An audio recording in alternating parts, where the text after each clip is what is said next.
രീതിയിൽ എടുക്കുക. ശരിക്കും പറഞ്ഞാൽ നിന്നെക്കൊണ്ട് പറ്റും എന്ന് 100 പേര് ചുറ്റും ഇരുന്ന് പറയുന്നതിനെക്കാട്ടിലും നല്ലതാണ് നിന്നെക്കൊണ്ട് പറ്റത്തില്ല എന്നാൽ നീ തെളിയിക്കുക എന്നുള്ള ഒരാൾ പറയുന്നത്. ശരിക്കും പറഞ്ഞാൽ നമ്മളെ ഒന്ന് ട്രിഗർ ചെയ്യുവാണ്. നിങ്ങൾ അതിനെല്ലാം ആ ഒരു രീതിയിൽ എടുക്കുക. ഇവറ്റകളെയൊക്കെ ഞാൻ കാണിച്ചു കൊടുക്കാം എന്നുള്ളൊരു മൈൻഡ് സെറ്റിൽ എടുക്കുക. അതെല്ലാം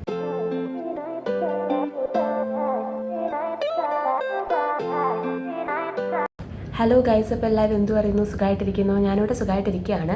അപ്പോൾ എൻ്റെ ഇന്നത്തെ വീഡിയോ എന്ന് പറയുന്നത് എനിക്ക് യൂട്യൂബിലും ഇൻസ്റ്റയിലും വരുന്ന ഒത്തിരി കമൻസിനെ ബേസ് ചെയ്തിട്ടുള്ള വീഡിയോ ആണ്. അപ്പോൾ എനിക്ക് ശരിക്കും പറഞ്ഞാൽ ഡെയിലി ഒത്തിരി മെസ്സേജസ് വരാറുണ്ട്, ഇൻസ്റ്റയിലാവട്ടെ യൂട്യൂബിലാവട്ടെ ഒക്കെ. അതായത് ഭയങ്കര ഡീമോട്ടിവേറ്റഡും ഡിപ്രസ്ഡും ആയിട്ടിരിക്കുന്ന കുറച്ച് കുഞ്ഞുങ്ങളുടെ. എനിക്ക് നിങ്ങളോടൊക്കെ പറയാനുള്ളതെന്ന് വെച്ച് കഴിഞ്ഞാൽ നിങ്ങൾ പരമാവധി സെൽഫ് മോട്ടിവേറ്റഡ് ആയിട്ടിരിക്കാൻ നോക്കുക. ഈ മോട്ടിവേഷൻ വീഡിയോസിൽ നിന്നൊക്കെ കിട്ടുന്ന ഇപ്പോൾ ഞാനിപ്പോൾ നിങ്ങളോട് ഇത് പറഞ്ഞാലും ഇതിൽ നിന്ന് കിട്ടുന്നുള്ളൊരു മോട്ടിവേഷൻ എന്ന് പറയുന്നത് ഭയങ്കര മൊമെൻ്ററി ആയിരിക്കും. അതേസമയം നമ്മൾ കുറേ കാര്യങ്ങൾ ചിന്തിച്ച് നമ്മളായിട്ട് സെൽഫ് മോട്ടിവേറ്റഡ് ആയിട്ടിരിക്കാൻ നോക്ക്. അപ്പോൾ നിങ്ങൾക്ക് ഇതൊട്ടും പറ്റുന്നില്ല എന്നുണ്ടെങ്കിൽ നിങ്ങൾ വരുന്നിടത്ത് വെച്ച് കാണാം. അങ്ങനെ ഒരു മൈൻഡ് സെറ്റ് എങ്കിലും ഉണ്ടാക്കിയെടുക്കണം. ഇനിയിപ്പോൾ ആകെ 7-8 ദിവസത്തെ കാര്യമുള്ളൂ. നിങ്ങൾ അതുവരെ ഒന്ന് പിടിച്ചിരിക്കുക. അത് കഴിഞ്ഞിട്ട് അതായത് ഇപ്പോൾ നിങ്ങൾ അത്യാവശ്യം പ്രിപ്പയർ ചെയ്ത് എഴുതിയിട്ട് നിങ്ങൾക്ക് കിട്ടുന്നില്ല എന്നുണ്ടെങ്കിൽ നിങ്ങൾ ഇനി ഒരു വട്ടം കൂടെ റിപ്പീറ്റ് ചെയ്യാൻ പോകണ്ടെന്നേ ഞാൻ പറയത്തുള്ളൂ. കാരണം നമ്മൾ നമ്മുടെ ലൈഫ് ഇങ്ങനെ വേസ്റ്റ് ചെയ്യാനുള്ളതല്ലല്ലോ.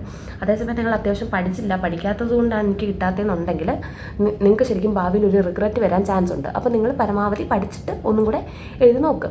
പിന്നെ ഈ നാട്ടുകാരുടെയും വീട്ടുകാരുടെയും ഒന്നും കമൻസ് നിങ്ങൾ നോക്കണ്ട. എനിക്ക് കുറച്ച് ദിവസത്തിന് മുന്നേ ഒരു കുട്ടി കമൻറ്റ് ചെയ്തിട്ടുണ്ടായിരുന്നു.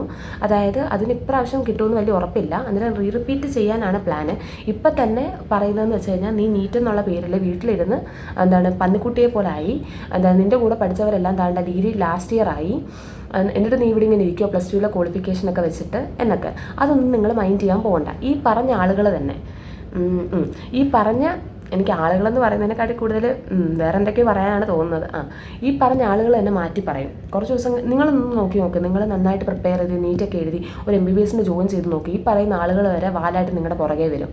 എങ്ങനെയുണ്ട്, സുഖമാണോ, തേങ്ങ മാങ്ങ എന്നൊക്കെ ചോദിച്ചിട്ട്. ശരിക്കും ഞാനിത് കാണുന്ന ഒരാളായതുകൊണ്ട് പറഞ്ഞതാണ്. ഫസ്റ്റ് ടൈം കിട്ടാതായപ്പോൾ നമ്മളെ കുത്തി പറഞ്ഞവർ തന്നെ ഇപ്പോൾ കിട്ടിയപ്പോൾ ഭയങ്കര സ്നേഹാഭിനയം നടത്തി നമ്മുടെ പുറകെ വരുന്നുണ്ട്. അപ്പം ഞാൻ അത്രേ പറയുന്നുള്ളൂ. അപ്പം നിങ്ങൾ അവരെ ഒന്നും മൈൻഡ് ചെയ്യാൻ നിൽക്കണ്ട. ഇതിനൊക്കെ ശരിക്കും പറഞ്ഞാൽ ഓണ്ടിൻ്റെ സ്വഭാവമാണ്. അവരിപ്പോൾ ഒരു സ്വഭാവം കാണിക്കും, നിങ്ങൾക്ക് വല്ലതും കിട്ടിക്കഴിഞ്ഞ് കഴിഞ്ഞാൽ അത് മാറ്റി കാണിക്കും. അപ്പം നിങ്ങൾ അവരെ മൈൻഡ് ചെയ്യേണ്ട. നിങ്ങൾ കൺവിൻസ് ചെയ്യേണ്ടത് നിങ്ങളെയും നിങ്ങളുടെ പേരൻസിനെയും മാത്രമാണ്. ബാക്കിയുള്ള ഒരാളുകളെ നിങ്ങൾ മൈൻഡ് ചെയ്യാനായിട്ട് പോവുക വേണ്ട. അപ്പോൾ അതേ ഉള്ളൂ എനിക്ക് നിങ്ങളോട് പറയാനായിട്ടുള്ള കാര്യം. പിന്നെ ഇപ്പം ഡിഗ്രി ലാസ്റ്റ് ഇയർ ആയി, അതിനിപ്പോൾ എന്തോ വേണം. ഡിഗ്രി ലാസ്റ്റ് ഇയർ ആയെങ്കിൽ അവരവർക്ക് ഇഷ്ടത്തിനുള്ളത് പഠിക്കുന്നു, നമുക്ക് ഇഷ്ടത്തിനുള്ളത് പഠിക്കുന്നു. ഇപ്പോൾ ഡിഗ്രി ലാസ്റ്റ് ഇയർ ആയെങ്കിൽ ആരെങ്കിലും ജോലി ഇങ്ങനെ വെച്ചുകൊണ്ടിരിക്കുന്നു? ഇല്ല. അതിനും ഇനി ഒത്തിരി കടമ്പയുണ്ട്. BSc കൊണ്ട് നേടാൻ പറ്റുന്ന ജോലിയുണ്ട്. അതായത് നമുക്ക് LD LGS അങ്ങനെയുള്ള കാര്യങ്ങളൊക്കെ എടുക്കാം. വലിയ സ്വപ്നങ്ങളാണെങ്കിൽ ഇനിയും അങ്ങോട്ട് കടമ്പ നടക്കുക. MSc പഠിക്കണം, PhD എടുക്കണം, അങ്ങനെയൊക്കെ. ഒന്നും ഒരു പൂ ബിസ്ക്കറ്റ് അല്ല. ഇപ്പം നിങ്ങൾ ഈ പറയുന്ന പോലെ നീറ്റ് എഴുതി കിട്ടിയാൽ MBBS ഒരു പൂ ബിസ്ക്കറ്റ് ഒന്നും അല്ല പിള്ളേരെ, നല്ല ടഫ് തന്നെയാണ്. അപ്പോൾ നിങ്ങൾ പറഞ്ഞാൽ ഈ ഡിഗ്രി ലാസ്റ്റ് ഇയർ ആയി തേങ്ങയായി അങ്ങനെ പറയുന്നവരൊന്നും നിങ്ങൾ മൈൻഡ് ചെയ്യാനേ പോകണ്ട. എന്തിനാ ഇപ്പോൾ ഇവരെയൊക്കെ മൈൻഡ് ചെയ്തിട്ട്? അവരെയൊക്കെ കൊണ്ട് നമുക്ക് വല്ല പ്രയോജനമുണ്ടോ? ഞാൻ പറഞ്ഞ പോലെ നിങ്ങളെ തന്നെ കൺവിൻസ് ചെയ്യുക, നിങ്ങളുടെ പേരൻസിനെ കൺവിൻസ് ചെയ്യുക. ഇപ്പോൾ റിപ്പീറ്റ് ചെയ്യാൻ ആഗ്രഹിക്കുന്നവരാണെങ്കിൽ നിങ്ങൾ നിങ്ങളുടെ ഇഷ്ടത്തിന് പോവുക. ഒരു മനുഷ്യനെ നിങ്ങൾ മൈൻഡ് ചെയ്യാനായിട്ട് നിൽക്കണ്ട. ഇപ്പം ഫിനാൻഷ്യൽ പ്രശ്നങ്ങളുണ്ടെങ്കിൽ ഇപ്പം നമുക്ക് അത്യാവശ്യം ഫ്രീ ആയിട്ട് ഒത്തിരി ഓൺലൈൻ പ്ലാറ്റ്ഫോംസ് അവൈലബിൾ ആണ്. നിങ്ങൾ അതുകൊണ്ട് പഠിക്കുക. അപ്പോൾ അതേ പറയാനുള്ളൂ. പിന്നെ ബ്രില്യൻറ്റിൻ്റെ 25K എന്തോ അടയ്ക്കുമ്പോൾ നമുക്ക് ബ്രില്യൻറ്റിൻ്റെ ഒരു ടെസ്റ്റ് സീരീസ് കിട്ടും. ശരിക്കും പറഞ്ഞാൽ എൻ്റെ ഒരു ഫ്രണ്ട് അത് ചെയ്തിട്ടുണ്ടായിരുന്നു. എനിക്കത് ചെയ്യണം എന്നുണ്ടായിരുന്നു. പക്ഷേ ആ ഒരു സമയത്തെന്ന് വെച്ച് കഴിഞ്ഞാൽ എനിക്ക് വീട്ടിലെ പൈസ ഒന്നും ചിലവാക്കിക്കരുതെന്നുള്ളൊരു ആഗ്രഹം കിടക്കുന്നതുകൊണ്ട് ഞാൻ അതിന് പുറകെ പോയില്ല. അപ്പോൾ നിങ്ങളിപ്പോൾ ഇങ്ങനെ റിപ്പീറ്റ് ചെയ്യുന്ന സമയത്ത് നമ്മളായിട്ടാണല്ലോ ഇവിടെ എല്ലാം കോർഡിനേറ്റ് ചെയ്യുന്നത്. അതായത് പഠിക്കുന്ന സമയവും നമ്മൾ ക്വസ്റ്റ്യൻസും എല്ലാം. അപ്പം ഈ ബ്രില്യൻറ്റിൻ്റെ ഒരു അതായത് എല്ലാ മൺഡേയും ബ്രില്യൻറ്റ് നടത്തുന്ന എക്സാംസ് നമുക്ക് ഓൺലൈനായിട്ട് കിട്ടുന്ന ഒരു സംഭവമുണ്ട്. അതിനെന്തോ 25K എന്തോ ഉള്ളൂ. അതിനെപ്പറ്റി ഞാനൊന്ന് അന്വേഷിച്ചിട്ട് ഞാൻ ഒരു വീഡിയോ ആയിട്ട് എന്തെങ്കിലും ചെയ്യാം. അത് ശരിക്കും ഭയങ്കര യൂസ്ഫുൾ ആണ്. കാരണം നമ്മളായിട്ട് പഠിക്കുമ്പം നമുക്ക് ഇന്നൊരു എക്സാം എഴുതാൻ നമ്മൾ പ്ലാൻ ചെയ്തെങ്കിൽ നമുക്ക് എന്തെങ്കിലും ഒരു ആവശ്യം ഉണ്ടെങ്കിൽ നമ്മൾ നാളേക്ക് മാറ്റാൻ ചാൻസ് ഉണ്ട്. അതേസമയം നമ്മൾ ശരിക്കും ഓൾറെഡി ഷെഡ്യൂൾഡ് ആയിട്ടുള്ളൊരു സംഭവത്തിൻ്റെ കൂടെ പോവുകയാണെങ്കിൽ നമുക്ക് ആ ഒരു സമയത്ത് അത് എഴുതിയേ പറ്റത്തുള്ളൂ. ശരിക്കും പറഞ്ഞാൽ ബ്രില്യൻറ്റിൻ്റെ ഏറ്റവും വലിയൊരു പ്ലസ് പോയിൻ്റ് അതാണ്. അതായത് അവരിനിപ്പോൾ എന്തൊക്കെ പറഞ്ഞാലും ഭൂമി കുലുങ്ങിയാലും അവിടുത്തെ മൺഡേ നടത്തുന്ന എക്സാംസ് മൺഡേ ആ ഒരു സമയത്ത് തന്നെ നടന്നിരിക്കും. അങ്ങനെയുള്ളതാണ്. പിന്നെ ഞാൻ ബ്രില്യൻറ്റിൻ്റെ ഹോസ്റ്റലിൽ എനിക്ക് കുറച്ച് സ്ട്രെസ്സൊക്കെ ഉണ്ടായി എന്ന് പറഞ്ഞിട്ടുണ്ടായിരുന്നു. അതിനെ ചിലവർ വേറൊരു രീതിയിൽ വ്യാഖ്യാനിച്ചിട്ടുണ്ട്. ബ്രില്യൻറ്റിൻ്റെ ഹോസ്റ്റൽ എന്തോ സംഭവമാണ്, ഭയങ്കര പ്രഷറാണ്. അങ്ങനെയല്ലടാ, അവരൊരിക്കലും നമ്മുടെ പുറകെ നടന്ന് പഠിക്കുക നമ്മളെ രാവിലെ 4 മണിയാകുമ്പോൾ വെള്ളം കോരി ഒഴിച്ച് ഉണർത്തുക അങ്ങനെ ഒന്നും ചെയ്യത്തില്ല. അവർ ശരിക്കും നമുക്ക് ഭയങ്കര സപ്പോർട്ടിംഗ് ആണ്. നമുക്ക് ചുറ്റും പഠിക്കുന്ന പിള്ളേരെ കാണുമ്പോഴാണ് എനിക്ക് ടെൻഷൻ കയറിയതെന്നാണ് ഞാൻ പറഞ്ഞത്. അതായത് ബ്രില്യൻറ്റിൻ്റെ ടീച്ചേഴ്സിൻ്റെ ഭാഗത്തോ അവിടുത്തെ സ്റ്റാഫിൻ്റെ ഭാഗത്തുനിന്നോ ഒന്നും ഒരു ഡിമോട്ടിവേറ്റിംഗ് ആയിട്ടുള്ള കാര്യങ്ങളും ഉണ്ടായിട്ടില്ല. അവർ ശരിക്കും ഭയങ്കര മോട്ടിവേറ്റിംഗ് ആണ്. പിന്നെ നമ്മൾ ഈ ബ്രില്യൻറ്റിൻ്റെ അല്ലാത്ത ഹോസ്റ്റലിൽ പോയി കഴിഞ്ഞ് കഴിഞ്ഞാൽ, ഇപ്പോൾ ഞാൻ പറയാം, ഞാനിപ്പോൾ ഒരു കുട്ടിയുടെ കമൻറ്റ് കണ്ടു, ഇനി ഒരിക്കലും അവർക്ക് ഹോസ്റ്റലിലോട്ട് പോകാൻ താല്പര്യമില്ല, കാരണം അലാറം ക്ലോക്കൊക്കെ എടുത്ത് പിള്ളേർ ഓഫ് ആക്കും എന്നൊക്കെ ഉള്ളത്. ഇപ്പം നമ്മുടെ ഹോസ്റ്റൽ, ബ്രില്യൻറ്റിൻ്റെ ഹോസ്റ്റലിലാണ് ഇങ്ങനത്തെ സംഭവങ്ങളൊക്കെ നടന്നിട്ടുണ്ടെങ്കിൽ നമുക്ക് കംപ്ലയിൻറ്റ് ചെയ്യാൻ പറ്റും, അവിടെ ആക്ഷൻ എടുക്കുകയും ചെയ്യും. അതേസമയം വെളിയിലൊക്കെ ആണെങ്കിൽ നമുക്ക് പറഞ്ഞു നോക്കാനേ പറ്റത്തുള്ളൂ. പറഞ്ഞു നോക്കിയാൽ എല്ലാവരും കേൾക്കണമെന്നൊന്നുമില്ല. അങ്ങനെ കുറച്ച് കാര്യങ്ങളൊക്കെ ഉണ്ട്. അതായത് ഇപ്പോൾ നമുക്ക് എന്ത് പ്രശ്നം വന്നു കഴിഞ്ഞാലും നമുക്കൊരു സൊല്യൂഷൻ കണ്ടെത്തി തരാൻ ബ്രില്യൻറ്റിൻ്റെ സ്റ്റാഫുണ്ട്. അതാണ് ബ്രില്യൻറ്റിൻ്റെ ഹോസ്റ്റലിൻ്റെയും കൺട്രോൾഡ് ഹോസ്റ്റലിൻ്റെയും വ്യത്യാസം. പിന്നെ കൺട്രോൾഡ് ഹോസ്റ്റലിൽ പോയി കഴിഞ്ഞാൽ നമ്മുടെ കൂടെയുള്ള എല്ലാവരും പഠിക്കുന്ന ആ ഒരു മൈൻഡുള്ളവരാണെന്ന് തന്നെ പറയാൻ പറ്റത്തില്ല.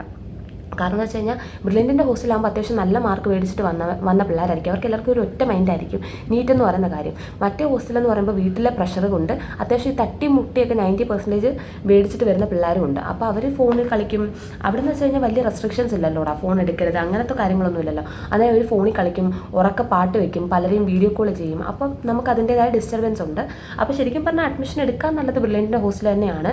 നിങ്ങൾ ബാക്കിയുള്ളവർ പഠിക്കുന്ന കണ്ട് മോട്ടിവേറ്റഡ് ആയിട്ട് പഠിക്കുന്നുള്ളവരാണെങ്കിൽ ശരിക്കും അത് നല്ലൊരു പ്ലാറ്റ്ഫോമാണ്. അല്ലെങ്കിൽ നിങ്ങൾ ബാക്കിയുള്ളവർ പഠിക്കുന്ന മൈൻഡ് ചെയ്യണ്ട. അങ്ങനെയാണെങ്കിലും അത് നല്ലൊരു അവസരം തന്നെയാണ്. ശരിക്കും പറഞ്ഞാൽ ബ്രില്യൻറ്റിൻ്റെ ഹോസ്റ്റൽ തന്നെയാണ് കേട്ടോ നല്ലത്. വെളിയിലുള്ള കാര്യങ്ങളിൽ ഞാൻ ഈ പറഞ്ഞ പോലുള്ള പ്രശ്നങ്ങളുണ്ട്. അതായത് ബാക്കിയുള്ള പിള്ളേരെ നമ്മളെ ഡിസ്റ്റർബ് ചെയ്യാം. എൻ്റെ അനിയത്തി ആദ്യം ബ്രില്യൻറ്റിൻ്റെ വെളിയിലുള്ള ഹോസ്റ്റലിലായിരുന്നു. അപ്പോൾ എൻ്റെ ഈ പ്രശ്നം കൊണ്ട് തന്നെയാണ് കേട്ടോ ബ്രില്യൻറ്റിൻ്റെ വെളിയിലുള്ള ഹോസ്റ്റലിൽ ജോയിൻ ചെയ്തത്. അന്നേരം അവിടെ ഭയങ്കര ശല്യമായിരുന്നു. അതായത് പിള്ളേർ ഉച്ചത്തിൽ പാട്ട് വെക്കും, അവൾ ഇത്തിരി വായിച്ച് പഠിക്കുന്ന കാര്യങ്ങൾ, അന്നേരം പിള്ളേർ അടി ഉണ്ടാക്കാൻ ചൊല്ലും, അങ്ങനത്തെ. അന്നേരം നമുക്ക് പരാതി പറയാനായിട്ട് വേറെ ആളൊന്നുമില്ല. ഏറ്റവും അവസാനം എൻ്റെ അമ്മയും അവളും കൂടെ ബ്രില്യൻറ്റിൻ്റെ അടുത്ത് ഒരു വീടെടുത്ത് നിൽക്കുകയായിരുന്നു ചെയ്തത്. അമ്മ അങ്ങോട്ട് കോട്ടയത്തോട്ട് ട്രാൻസ്ഫർ മേടിച്ച് പോവുകയായിരുന്നു ചെയ്തത്. ശരിക്കും പറഞ്ഞാൽ നിങ്ങൾക്ക് പറ്റുമെങ്കിൽ അത് നല്ലൊരു ഓപ്ഷനാണ് കേട്ടോ. നമ്മുടെ വീട്ടിൽ നിന്ന് ഒരാളെയും കൂടെ കൊണ്ടുപോയി ബ്രില്യൻറ്റിൻ്റെ അടുത്ത് എവിടെയെങ്കിലും ഒരു വീടെടുത്ത് നിൽക്കുന്നത്. അതാകുമ്പോൾ നമുക്ക് എന്തെങ്കിലും വിഷമമൊക്കെ ഉണ്ടെങ്കിൽ നമുക്ക് പറയാൻ നമ്മുടെ വീട്ടിൽ തന്നെ ഒരു കംഫർട്ട് സോൺ ഉണ്ടല്ലോ.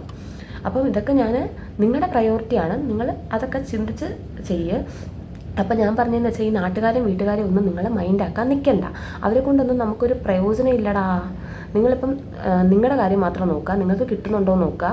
ഇപ്പം 2-3 അവസരത്തിൽ നിങ്ങൾക്ക് കിട്ടിയിട്ടില്ലെങ്കിൽ നിങ്ങൾ ഒന്നെങ്കിലും വേറൊരു കോഴ്സിന് ജോയിൻ ചെയ്യുക, അല്ലെങ്കിൽ ഇതിൻ്റെ തന്നെ താഴെയുള്ള ഏതെങ്കിലും ഒരു കോഴ്സ് എടുക്കുക. അങ്ങനെ മെൻ്റലി പ്രിപ്പയർ ചെയ്യുക. പരമാവധി നമ്മൾ നോക്കുക. നമ്മുടെ എല്ലാ ആഗ്രഹങ്ങളും അങ്ങനെ സാധിക്കണം എന്നില്ലല്ലോടാ. അപ്പോൾ അങ്ങനെയൊക്കെ മനസ്സിനെ ഒന്ന് പറഞ്ഞ് പഠിപ്പിക്കുക. പിന്നെ ഇതെന്ന് പറയുന്നത് ഒരു സിമ്പിൾ ടാസ്ക് ഒന്നുമല്ല. ഞാൻ എൻ്റെ 2 ടെക്സ്റ്റ് ബുക്കൊക്കെ നിങ്ങൾക്ക് കാണിച്ചു തരാം. ഒരു വർഷം കൊണ്ട് ഇതൊക്കെ പഠിച്ച് ഇതുപോലുള്ളൊരു 4-5 ടെക്സ്റ്റ് ബുക്കൊക്കെ പഠിച്ചിട്ട് എഴുതുക എന്ന് പറയുന്നത് അത്ര സിമ്പിളായിട്ടുള്ള ടാസ്ക് ഒന്നുമല്ല.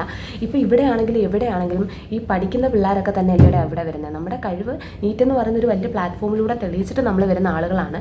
എന്നിട്ട് പോലും ഇവിടെ ഫെയിലായിട്ട് ഉള്ളവരുണ്ട്. സ്ട്രെസ് എന്ന് വെച്ച് കഴിഞ്ഞാൽ നല്ല അപാര സ്ട്രെസ്സാണ്. നമ്മൾ എക്സാംസിൻ്റെ തലേന്നൊക്കെ എന്ന് വെച്ച് കഴിഞ്ഞാൽ നമ്മൾ കരഞ്ഞ് നിലവിളിച്ച് ഒരു മെൻ്റലാവുന്ന ഒരു രീതിയിലേക്ക് വരെ പോകാറുണ്ട്. അപ്പോൾ നിങ്ങൾ ഇത്രയൊക്കെ കഷ്ടപ്പെട്ടിട്ട് വരുന്നത് ഇതിനെക്കാട്ടി കഷ്ടപ്പെടാനാണെന്ന് നിങ്ങളൊന്ന് ഓർക്കുക. അപ്പോൾ എല്ലാം നിങ്ങളുടെ ചോയ്സാണ്. എന്നിട്ട് ഇതിന് വില്ലിങ് ആയിട്ടുള്ളവരാണെങ്കിൽ വാടാ. ഞാനിത് ഡിമോട്ടിവേറ്റ് ചെയ്യാൻ വേണ്ടിയിട്ട് കാണിച്ചതല്ല. ഞാൻ പറഞ്ഞതാണ് ഇതൊന്നും അത്ര സിമ്പിളായിട്ടുള്ളൊരു ടാസ്ക് അല്ല എന്നുള്ളത്. പിന്നെ എല്ലാം നിങ്ങളുടെ കയ്യിലാണ്. പരമാവധി മോട്ടിവേറ്റഡ് ആയിട്ടിരിക്കുക. ബാക്കിയുള്ളവരൊന്നും മൈൻഡ് ചെയ്യേണ്ട. ഇതൊക്കെ നമ്മളൊരു പോസിറ്റീവായിട്ടുള്ള രീതിയിൽ എടുക്കുക. അവരങ്ങനെയൊക്കെ പറയുന്നത് നമ്മളൊരു പോസിറ്റീവായിട്ടുള്ള രീതിയിൽ എടുക്കുക. ശരിക്കും പറഞ്ഞാൽ നിന്നെക്കൊണ്ട് പറ്റും എന്ന് 100 പേര് ചുറ്റും ഇരുന്ന് പറയുന്നതിനെക്കാട്ടിലും നല്ലതാണ് നിന്നെക്കൊണ്ട് പറ്റത്തില്ല എന്നാൽ നീ തെളിയിക്കുക എന്നുള്ള ഒരാൾ പറയുന്നത്. ശരിക്കും പറഞ്ഞാൽ നമ്മളെ ഒന്ന് ട്രിഗർ ചെയ്യുവാണ്. നിങ്ങൾ അതിനെല്ലാം ആ ഒരു രീതിയിൽ എടുക്കുക. ഇവറ്റകളെയൊക്കെ ഞാൻ കാണിച്ചു കൊടുക്കാം എന്നുള്ളൊരു മൈൻഡ് സെറ്റിൽ എടുക്കുക അതെല്ലാം. അപ്പോൾ അത്ര ഉള്ളടാ. ഒത്തിരി കമൻറ്റ്സ് വന്നതുകൊണ്ടും ചേച്ചി ഒരു വീഡിയോ ചെയ്യൂ എന്ന് പറഞ്ഞതുകൊണ്ട് മാത്രമാണ് ഞാൻ ഈ വീഡിയോ ചെയ്യുന്നത്. ഇനി ആകെ 7-8 ദിവസത്തെ കാര്യമുള്ളൂ. നിങ്ങളൊന്ന് പിടിച്ചിരുന്ന് പഠിക്കുക. അഥവാ കിട്ടിയില്ലെങ്കിൽ നമുക്ക് അപ്പം നോക്കാം. അപ്പോൾ ഇന്നത്തെ വീഡിയോ അത്രേ ഉള്ളൂ ഗൈസ്. ടാറ്റാ.